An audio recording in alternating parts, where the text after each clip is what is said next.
বাস্তুর অশুভ প্রভাব কমান। এটা আপনারা নিজেরাই এই ক্রিয়াটি করুন। 24টা গোলমরিচ, 6টা দারচিনি টুকরো নেবেন, 6টা লবঙ্গ নেবেন, 6টা তুলসীপত্র, 6টা ছোট হলুদ রঙের লক্ষ্মী কোণ, যেটাতে আপনারা ঘি মাখিয়ে যে সিঁদুর, লাল সিঁদুর মাখাবেন এবং 6টা কড়ির ওপরে, তারপরে সেটাকে লাল কাপড়ে বেঁধে বাড়ি, দোকান, অফিস দরজার মাথার ওপরে বা ভেতরের দিকেও রাখতে পারেন। বিশেষ করে মনে রাখবেন বিষ্ণু মন্ত্র জপ করে বৃহস্পতিবার বা শুক্রবার টাঙিয়ে দেবেন। অবশ্যই বিষ্ণু মন্ত্র জপ করতে হবে 108 বার মিনিমাম।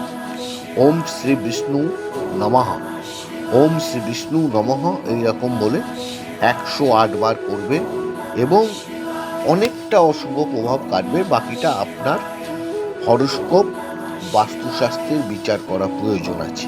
ভালো থাকুন, সুস্থ থাকুন, অন্যকে ভালো রাখুন।